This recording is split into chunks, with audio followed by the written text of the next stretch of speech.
kandi mwese muzocibona n'amaso yanyu, mwese muzokibona.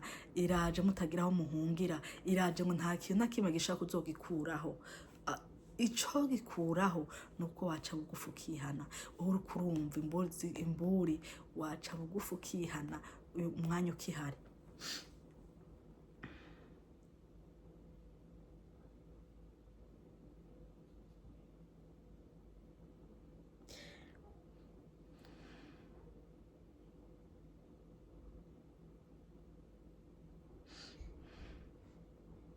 Hano ku 14 aravuga ngo uwo munsi nzoshitsa kuri Eli ivyo navuze ku nzu yiwe byose iyo biva bikagera, kuko maze kubwira yuko ngiye guha inzu yiwe igihano kitazovaho mbahuye kugabitanya, yirengagije ko abahungu biwe bihamagariye umuvumo nawe ntabateshe.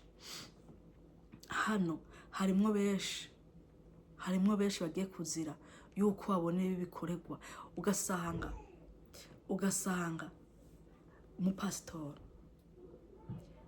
araho yabona ibyo bagenzi be bakora akicecekera, agahora ntabahanure, ntavuga ati yewe nimurekeraho,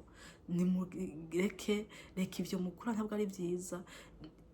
Yego yababwira, hariho kuvuga ukabona ko vyanse, hakabaho no gufata ingingo. Hako umurimo w'Imana wapfa, kuki wabarekeraho umurimo ugapfa?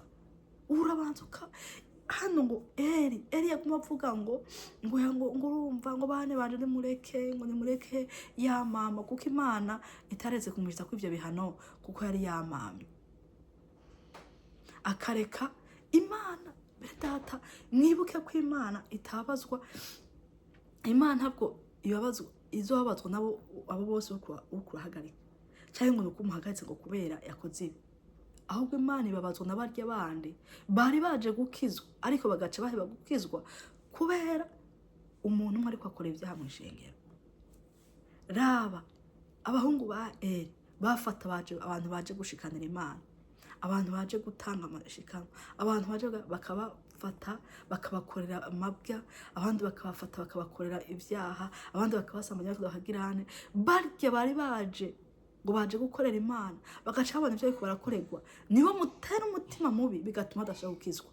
Ubu munsi uyu muntu araza akaguhana ahubwo ati Imana yambwiye yuko, Imana irantumye yambwiye ngo nukizwe, Imana yambwiye ngo ukora ibi n'ibi ngo niwihana. Ahubwo kugira ngo wumve uvuga uti ego reka nje kubiraba, reka nje gusenga Imana, reka nje gusaba imbabazi, ahubwo ugacuva ngaho wa muntu aje kukubwira, ukava ngaho mututse, ukava ngaho mwambitse ibara, ku buryo asubira inyuma na ya Mana yasubira kumutuma, aho gashaka no kuvuga, ugatuma ukwegera umuvumo wa wundi yari yatumwe kuko yase kuza kukubwira. Igikwirikiyeho yazakubwira akagira umubabaro ndetse agahura n'ibintu byinshi kubwo yatinye kuza kukubwira, kuko ubwa mbere wagize wamututse, kuko ubwa mbere wase kumwumviriza. Imana rero kwibabazwa nuko abakozi bayo iri kwiratuma, iri kwirabwira. Harimwo benshi ariko banakuza kuvuga kubera ibi bahura navyo baje kubabwira. Haleluya, Imana turengere cyane. Ugasanga benshi baraje kubabwira, bamara kuza kubabwira, bamwe hari abafungwa, hari bamwe bakubitwa, harimo abaca bakuza kwicwa kuvyo baje kubabwira, kandi ari Imana ibabwiye. Mbega kuki mwibagirwa mukiyoge guhamagarwa ryanyu? Imana yabahamagaye ubwa mbere ikibahamagara, yamara kuhamagara mwari mwumve ijwi ry'Imana, mukumva umuhamagaro w'Imana ukuntu babaza. Ariko uyu munsi abariko barahamagarwa bariko baza tereka jewe ngene kiranure kugira ngo Imana ntindaka ntigire, ariko yaza azumva agaca avanga umuciye umutima, agaca azahubwira ngo swe kugaruka ukaza kumbwira genda nuko. Mbega aho muvuga ngo reka nanje mwimaze kumbwiriza, so kubwira iyo migende namufitanye niyihe? Ntiyakubwiye inshuro nyinshi warayumviye? Ko Imana yakubwiye inshuro nyinshi warayumviye? Imana yamwije turengere cyane. Mbese ndababwira yuko Imana ngo iraje gukora ikintu gisha. Imana ivyaha bisesema bibera mu matorero, ivyaha bisesema bibera mu madini, hanyuma hagera ku munsi wo kuja gusenga tugakubitamwo amakositime, tugakubitamwo amavutano, tugakubitamwo ivyo ariko turazi neza ko ngo ivyo twebwe tunyege turabisha n'amaso yacu tukaraba inyuma, ariko Imana kwiraba. Wewe ukiyuhagira ubwo buhoma bwawe ukabwuhagira, warangiza ugafuka, ariko ubuhoma bwo mu mutima bwuzuye, wagenda ni haleluya ni hamina, Yesu ashimwe, ariko Yesu ashimwe atawushima mu mutima. Ariko birababaje ugasanga abarozi mw'itorero bararoga atani gifashe, ugasanga mw'itorero n'abasuma nta n'igifashe, ugasanga mw'itorero n'abasambaye nta n'ikintu na kimwe ubwibona, bishize hejuru abikora ibi na biriya, ariko bakumva yuko bari banezerewe, bobo bari kuri misiyo. Ikibabaje ni wewe mukozi w'Imana, Imana yarasize harya nk'umurinzi w'itorero, ukaba warahumirije, wariryamiye ku mariri yawe, amaso yawe agahuma. Ikibi si ujya murozi, ujya wari kuri misiyo, kuko urya we ntigeze akizwa, urya wari kuri misiyo. Ahubwo ikibi nuko wewe uri ngaho waje kuba umurinzi wa bene so, waje kuba umurinzi wo watumwe n'Imana. Imana ikakubwira kugenda imbere ya ambasaderi, ngo muri rirya shengero umbere ya ambasaderi, muri ujya muryango, ariko ntumubereye ambasaderi. Ico nico kibi uyu munsi Imana iri kwirababara, iri kwibabazwa n'abantu bariko bareka ibikabera mu ishengero, ariko ntibagire ngo bahinduke canke ngo bahindura abandi. Babibona biko biraba bakirabira hirya nko batabibona, kandi bazi yuko hari abantu benshi bariko baranyikira mu iryo shengero, abantu benshi ariko barapfira mu iryo shengero. Mbega uzobabwira iki? Nushika imbere y'Imana uzokwireguza iki?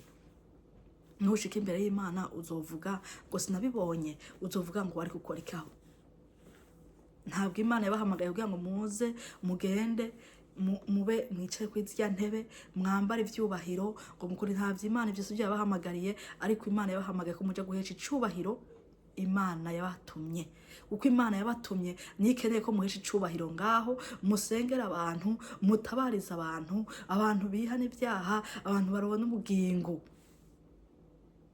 Aho abantu ingaho imfuvyi zirarira, abatamakazi bararira, abapfakazi bararira, abacece bakarira, abantu batagira shinge na rugero bakarira, ariko abo ntimubitayeho. Ariko mwitayeho wa wundi aza mu rusengero akaza yigagaje, babandi nyene bafite imifuko iba yuzuye, bafite ikintu nyene bavuze. Abo nibo baza bagaca bafite ibyubahiro, niyo bakora ibyaha ntibiboneka, niyo basamba ntaco bivuze. Igikuru nuko atanga icicumi kigize, agatanga imperezwa iboneka. Ariko ivyo si vy'Imana yabahamagariye. Imana yabahamagariye ngo mufashe abaruhijwe n'ivyaha, abaruhijwe n'ivyaha nibo Imana ikeneye. Abo Imana ibigomba, Imana ikeneye abarusha mu mitima kugira ngo bihane. Abaruhijwe n'ivyaha, hari abantu baruhijwe n'ivyaha bagomba kubivamwo, ariko babuze ikibafasha. Umunsi arimwe abantu bariko bararira, avuga ngo mbega ibi ntabivamwo gute, ariko yavuga ngo ningenda hariya, ngo ariko nabo bakora ivyaha bigatuma bigumamwo. Harimwo benshi bagiye kurimbuka bazize nuko babuze igishobora kubakura mw'iryo rimbukiro. Harimo bagiye kurimbuka bari ngaho imbere, baje guhungira mu ishengero, ahubwo basanga ntaho bahungiye, basanga bahungiye imvura mu mukuka, ugasanga ntaho bahungiye kuko basanze naho ibyaha biriyo. Uwo munsi abaririmbyi baterana kokora, umwe ukumva kokora n'uwundi, uwundi ugasanga mu basenzi urusaku n'urusaku, mbega nako kunuku. Mu baririmbyi ugasanga ko bavugana na bagenzi babo, bavuga mugenzi wawe ibitameze neza, ahariya usanga ari shweshusho gusa, nta kintu na kimwe. Aho kuvuga ati reka dukora umurimo w'Imana, reka turire abariko bararimbuka, reka dusenge Imana, ahubwo ubu umwe wese ni satunu twanje, undi satunu twanje. Nta byo kuvuga ngo nta rukundo ruhari, nta kwitanaho, umwe wese n'ivyundi n'ivyiwe. Umva, umwe wese ntawe ufite agahinda kuwundi, ufite ikibazo ngo avuge ngo nakafite ikibazo nanje ngo numve yaye. Bere data, Imana yamwije turengere, kuko tugeze mu gihe kigoye, tugeze mu gihe Satani ariko akora urwego rudasanzwe. Ariko natwe abitwa ngo turaba Kristo, abitwa ngo Imana yaduhamagaye kugira ngo duhagarare duhagarare mu gishingo cayo hano kugira ngo tuyivugire ikutume nawe ugende uyivugire, ariko siko biri. Uyu munsi umuntu wese yibereye mu vyiwe, yibereye mu minezero y'ivyiwe, yibereye mu kwitaho ivyiwe, ariko tutariko turavugira Imana yaduhamagaye. Hari benshi bagiye kurimbuka, bamwe bazira yuko batamenye ukuri babuze uko babwira, abandi bazira yuko bakumenye ariko batakumvirije, abandi bazira yuko bavyiragije kandi babizi, abandi bazira yuko babwo bavyumvise ahubwo bakabisuzugura. None Imana iraje ngo gukora ikintu gisha ihereye aho hejuru, aho mu madini bitwa ngo bamenye Imana, n'abandi bose bazoshikirwa, ariko Imana ije gukora ikintu gisha ngo kandi n'iminzirire izovuga.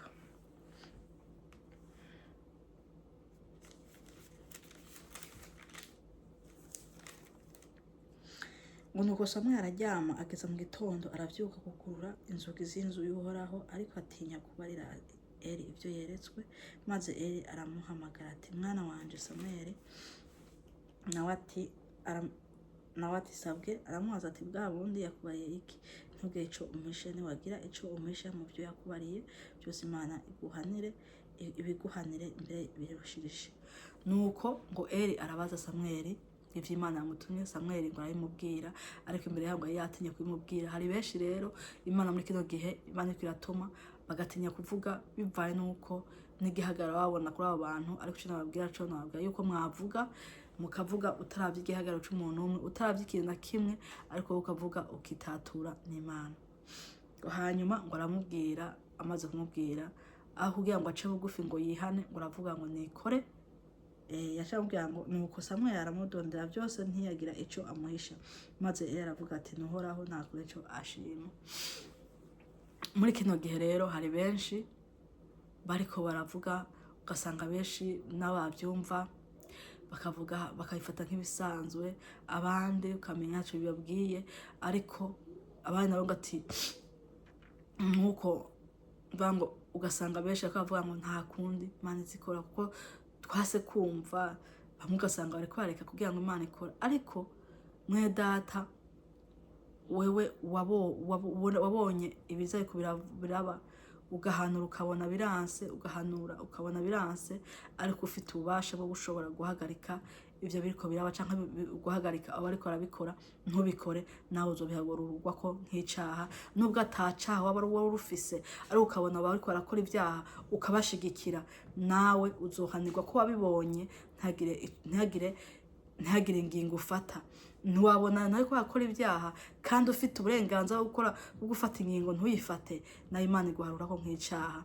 Kuko nabo aho bose nariko barakora ivyo bariko barica ba bandi bokize, bakabakorera ibibi, bigatuma abantu basubira inyuma bakizwe. Ariko vyiza wari kubahagarika, bigatuma ba bandi bashobora gukira, kugira ngo ivyari byo ariko barica bibe bivuye. Ariko ko wari ufite ubwo burenganzira bw'uko bahagarika abantu bahagarike, ico nawe ugaharurwa ko nk'icaha. Kuko ico gihe nawe yavuze ngo Imana ikore ico ishima, kuko yamaze kurengerwa. Ariko yari kubiga hari igihe ariko ushaka kubigarurira hafi bitararenga, akabaha igihano nkuko yarabijejwe, nkuko yari umuvyeyi wabo. Yarakwiye guca atangira akavuga atoya guhera ubu bimera ukuntu. Nawe nimbura umuvyeyi w'itorero, wamara kuba umuvyeyi w'itorero ukabona ariko birakogwa, ugaca uvuga ngo yangureka ngo ukaguma gwaza ubona biguma bipfa ibintu, ariko ufite uburenganzira bwo gukora kubihagarika, ntubihagarike, nawe bihagurwa kwicaha. Imana turengere cyane.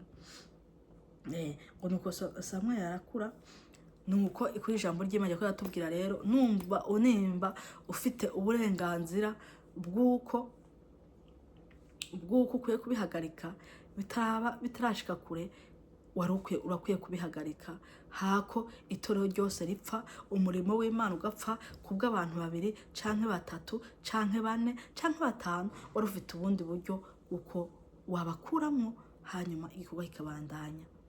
Rero ni message yarije ifite ubwoko, ifite abibwira bari mice ingahe. Aho kuyabwira abantu usanga babona ibikorerwa mu ishengero kandi afite uburenganzira bwo kwihagarika bihagarike, biguma bibanda igikorwa c'Imana kigapfa, ariko ntibavyumve. Abo na Imana ibaharura kwicaha, kuko itora riko rirapfa, igikorwa c'Imana riko kirapfa, byose ari wowe wari ubijejwe, wari ukwiye kubihagarika. Ntubihagarike, ico ugiharugwako n'icaha kandi nawe uzobihanirwa. Hama hakaba hariho abandi nabo ariko bakorera ivyaha mw'ishengero, Imana ikabatumako bakayifata nk'ibisanzwe, aho bobo nibatihana nabo Imana iraje kuvyikosorera. Imana iriko basamwe nabo irahamagara bagatinya kuvuga, nabo bagatinya kuko bavanye n'igihagaro c'abantu, ariko namwe nimutavuga namwe muzobihanirwa. Ahubwo nimuvuge, mwibe mwitature. Abandi banka kuvuga kuko batinya guta ibibanza vyabo, nabo Imana iraje kubereka. Mudaciye bugufi ngo mwihane, nayo iraje kubafasha. Sinabwira ngo kubafasha, ahubwo iraje kubakosora. Iraje gukosora, kuko iyo umukozi atumwe ntakore ivyo yatumwe, shebuja araza akamukosora, kandi yamukosoye niwe azi ukuntu akosora. Ico yateguye ukuntu azokosora niwe abizi. Ariko ico navuga nuko ntabwo twanezerwa no kudukosorwa, ahubwo twanezerwa nuko dukwiye guca bugufi, kuko wumvise ngo Imana iraje kuhaca, ntabwo ari ibintu vyiza. Rero vyiza nuko twakwihana, kuko turazi neza ntabwo tuje kure na kure. Ishengero rigizwe n'abantu benshi, rigizwe n'imiryango myinshi, rigizwe n'abantu benshi bakora mu bihugu, rigizwe n'abantu benshi. Rero nimba uzi ko uhagaze ngaho ntuhagarare neza aho wari uri hose, Imana iraje gukosora, iraje kubaza ivyo yabatumye ko mwabikoze neza. Imana yo mwijuru iturengere cyane. Kandi abumvise iyi message, nabasaba yuko mwagenda ahantu mugaca bugufi mukihana, kugira ngo mugakosora ibitagenze neza, kugira ngo Imana ize tubwire imbabazi, iturengere. Rero Imana yo mwijuru iturengere cyane. Turagushima Imana kuri Imana ikomeye kandi uri Imana ihambaye. Turaciye bugufi, abanyabyaha utubabarire Mwami. Turakwinginze kuko turazi Mwami Imana wavuze kenshi, udutumaho kenshi ko ntitwumve, ariko turaciye bugufi Mana, tubabarire. Ndetse n'abandi bose bazokumva Mana iyi message, uzugendagende imbaraga za mpwemu yazibashikeko, kugira ngo bezwe batungane kubw'imbaraga zawe. Ibisige turaguhaye kazi na karibu ushishikara abana natwe kubw'imbaraga zawe. Duhe guhinduka rwose no kugendera mu nzira zawe, no gukura mu kwe no mu kugoroka, tutaravye ku jisho ry'umwana w'umuntu, tutaravye ikintu na kimwe kubw'imbaraga zawe. Urakoze kumvise gusenga kwacu, kandi ugabatamwa twasozera natwe. Icubahiro ni icawe, duse twizeye mu izina ry'umwami wacu Yesu Kristo. Amen.